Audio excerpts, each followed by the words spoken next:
And what happened on the beach that day, I can tell that every single thing I did in my life for work and play and self led me to that moment.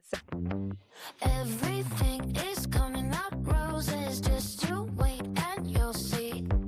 One good thing leads to another, here for the synchronicity. Welcome to Everything's Coming Up Roses. I'm your host, Steph DeYoung. I share stories to expand you into what's possible when you stop chasing and start attracting. If you're anything like me, you're exhausted by the thought of chasing anything. These episodes are what it looks like to lean into what lights you up and let that lead the way to your next big opportunity. From one dreamer to another, I hope you dream bigger. Please enjoy. This is part 2 of a conversation that technically was recorded 2.5 years after part 1, but who's counting? We referenced episode 5 in this, but I also replayed it so it shows up as the episode right before this.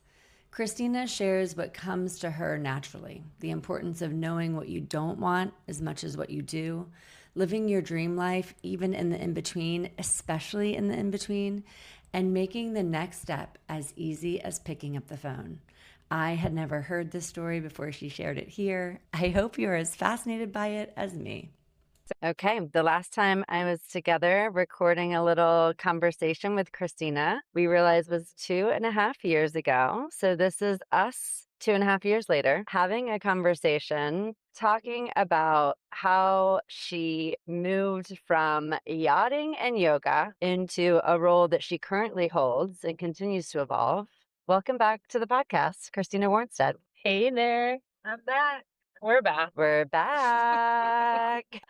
We're recording this on a road trip together where we spent the past 2 days together. It just seemed like the perfect vibes for just having a conversation and recording it. And there was something that you said when we were together that sparked my interest. And I knew I wanted to ask you more, but I couldn't resist asking you to tell me more while having a microphone attached to you. So where we left off is that, and you can go back and refer to, it's episode 5, and I'll make a little link in the show notes. But where we left off was your migration from Vermont to Florida.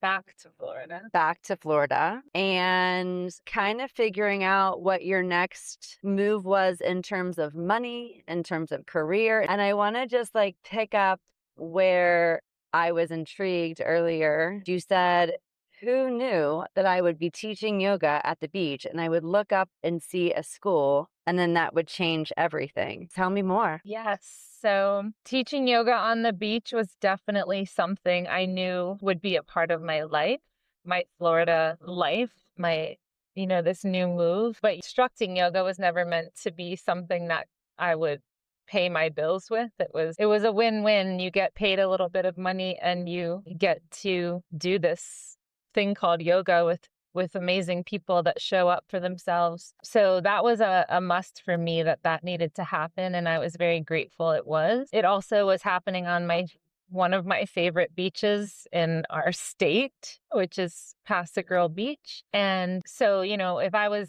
wanting to hang out leisurely or for work, that's the place, I would choose. But so I was teaching yoga, trying to just sort of piece together money. It was super, super tight. I was probably mid-30s, I think, at this time. And from a very young age, I'd always worked and always had the drive and the sort of fire to never settle. So I would always figure out how to make the money so that I could do the things I wanted to do. But I did have an interesting path of doing so many things. My resume is more like the task is shortening it and finding the best things to share with people if you're trying to find a job.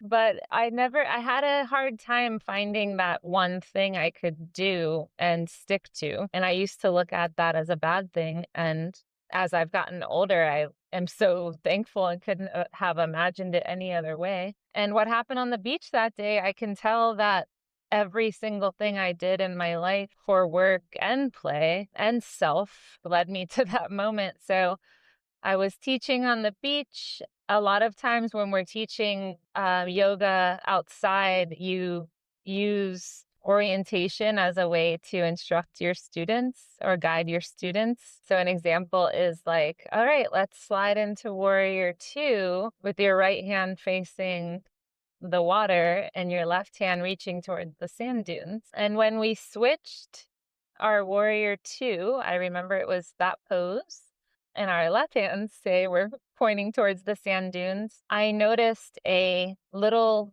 blue building and noticed that it was a school. It's not a like in your face kind of marketing for this school.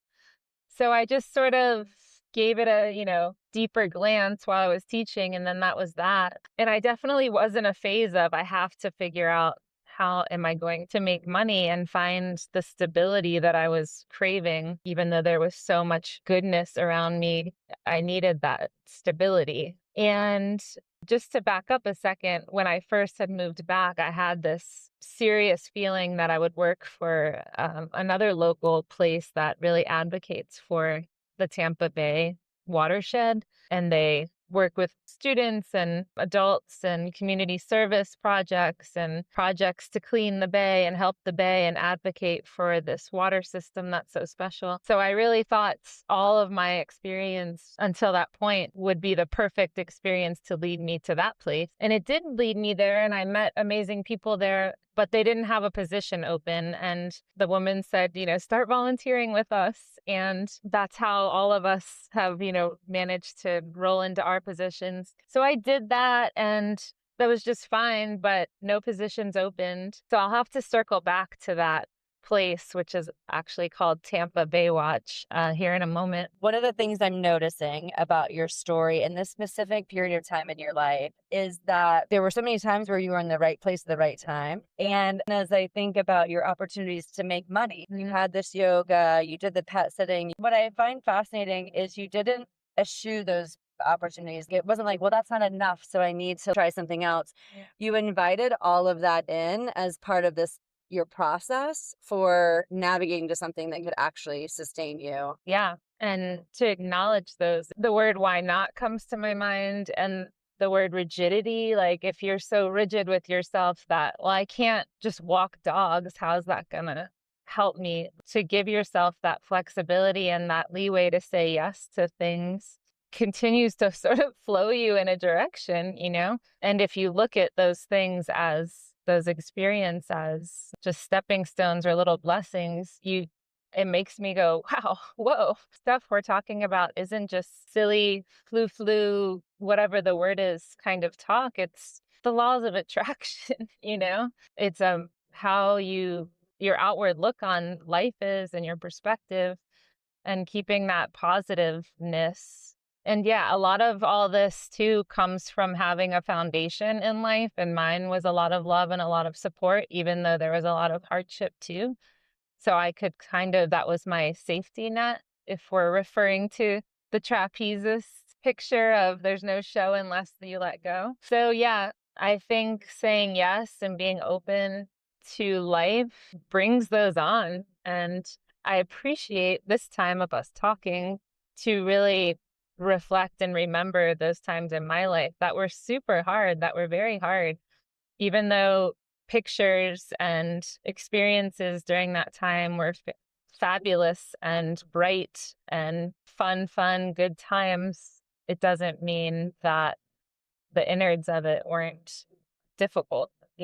You really were in an in-between and searching for what your next move would be. And just even for me on the outside looking in to your story, this idea that the liminal zone, when you're in between and you don't really know what the next thing is that it can be really delightful.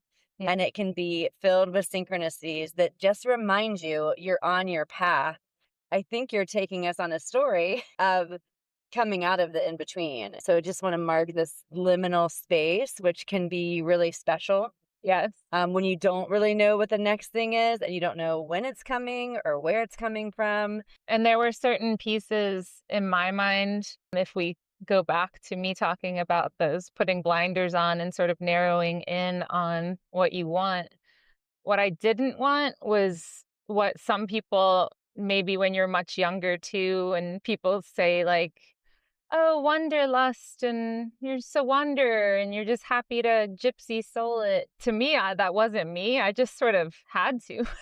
And then you find the good and make it keep working. I had an ex-boyfriend that referred to me once as, you just float through life. And I wanted to be like, ugh, I don't just float through life. Do you know how difficult it's been? But there's something to that I see what he was talking about, of knowing that it's going to be okay. And to come back to what I was saying, the blinders I had on for myself were, I don't just want to move to Florida to say, oh yeah, I'm going to go live in the warm climate for a little bit. And maybe I'll just serve tables like the girl on the Kenny Chesney song in St. John.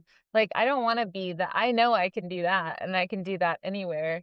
I wanted to find the thing that was going to anchor me down and let me find the stability that I was so craving and ready for. And especially at the age I was in that time in my life, I didn't want anything except that. Like, that needed to be the thing. So I was very in between at that time, teaching yoga and saying yes to little opportunities like a dog sitting job or a dog walking. But I was not going to just say, hey, let me just go over to this bar and I'll work there. Sure, maybe if I found a great job and then I wanted extra money, go work at a bar or go serve at a restaurant because you're really good at it and it's fun and you can make extra cash. But at this time, the deal was finding something that I could feel I could grow with. So shall I go back? Yeah. To the Warrior Two towards the sand dunes? Take us back to Warrior Two towards the sand dunes. I love that. So when you leave the beach, you walk over a little boardwalk, and I said bye to my students, and I had my little Nava yoga studio sand billboard sign that we would post into the sand when you're teaching on the beach, and my beach bag. And at that time, I had a black Volkswagen with a roof rack and my paddleboard or my kayak glued onto the top of that car. I never took it off. So that car was parked in front of the school, and you parallel park on the beach on that side. So it was just sort of right next to the school. And there was no phone number.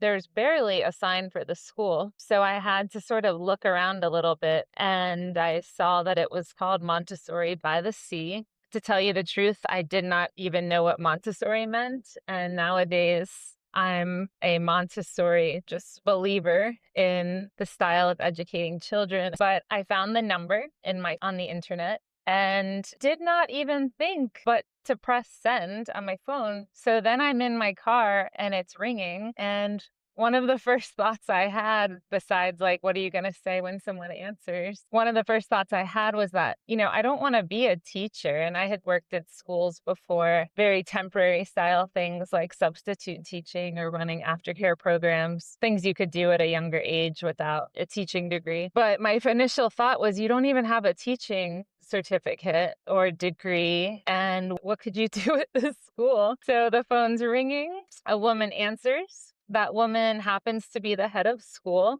who's one of my dear friends to this day, 8 years later. And I just simply worded it in a fake it to make it style, I guess. I worded it something like, hello, I'm calling because I teach yoga on the beach and I happened to notice your school, and I recently moved back down to Florida, and I just wanted to see if you had any positions open. So it didn't really like narrow me into a spot of what I was asking for. And she said, she was so sweet. She said, like, welcome back, and so nice you're teaching yoga on the beach. But, so to tell you the truth, I just don't really have any teaching positions open. And in my head, I'm like, oh, shucks, he, like, I'm not applying to be a teacher anyway. And she said, but, and there was like this, what feeling? And she continued to say, I'm the head of school here. I'm the only administration the school has. We go from 3 years old to 12 years old, and we've grown a bit. And I just had a position pass with my board. She had asked for this position to be established. And she was like, I honestly don't really have a name for it besides you would be like an assistant to me. And in my heart, like, I know I said in my head, like, I'm a perfect assistant because I know I love helping people. I love assisting. I love feeling like the leader, but not being the leader. There's probably a responsibility piece there that, I don't want. So from there, she said, could you come by tomorrow? And I wanted to say, I can come by right now. I'm sitting outside your window. But the next day, I went to that little blue building and knocked on her office door. And we sat in this little room, which is still the kind of main office at our school. There's one window and it looks directly at the beach. So you feel like you're in someone's little beautiful, cozy bungalow. And she got up out of her desk and sat in one of the little guest chairs that were like cozy little weaved basket chairs. They were cute with little cushions on them. And we both sat down in one of those chairs, shook hands, and the conversation just flowed. And it was a little interesting because it was as if we were instant friends. There was an instant connection for sure. And that connection opened the door for me from there to accept this position. That day in her office, she said, I don't feel like I need to even put this position out to the world, to the public. I think we should just, move forward. And I said yes. That is so, talk about being in the right place at the right time. And there's not a formula for that. How long had you been teaching on the beach until you saw that Montessori? So my first time teaching on the beach was April Fool's Day, 2018. I moved down the night before that. I drove down from Vermont with my dog Wes and my friend Charlotte. And so April 1st was the first day. I started working at the school, I believe it was the first week of June. So her and I must have been speaking right at the end of the school year in May. And I also joked with her because now that I help run the school, my position now is actually director of admissions, but it's kind of funny. Every year we have a summer camp program that's really special called Explore the Shore. But it's something that you go, okay, the school year's done. Now we have to find teachers to run summer camp. It's like another responsibility. So I chuckle now thinking Nicole, who hired me, she probably thought, oh gosh, this will be perfect. I'll get Christina to run summer camp. Which I did, because to me it was kind of like, hey, as soon as I could start, that would be great. And looking back too, that was the perfect way to orient myself to this school, to get to know some of the children that went there. And it's like when people say everyone should have to be a dishwasher, like at a restaurant, to really understand what goes on behind the scenes and the kind of work that goes into it. Like, I'm glad I know what it was like to run summer camp, because now when we're working on hiring people and telling them what to do, I can at least feel, like I put my time into, which I believe is very important. Maybe you weren't meant to see the Montessori before that moment. Oh yeah. If I would have called maybe a week before, she might not have had the meeting with our board yet. And there might actually not have been that position that was worth mentioning, I grew up in an era where the traditional route is you go from high school to college to your first job and you climb the ladder.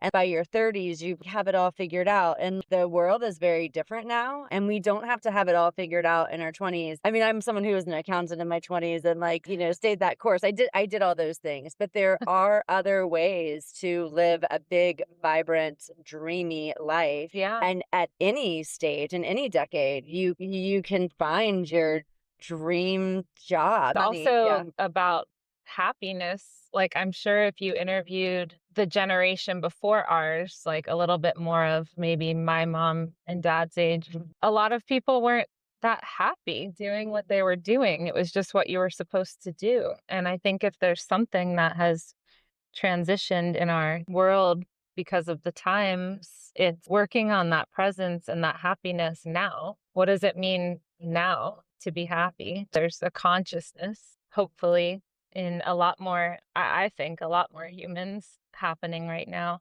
And that doesn't mean it's easier or anything, because it's not.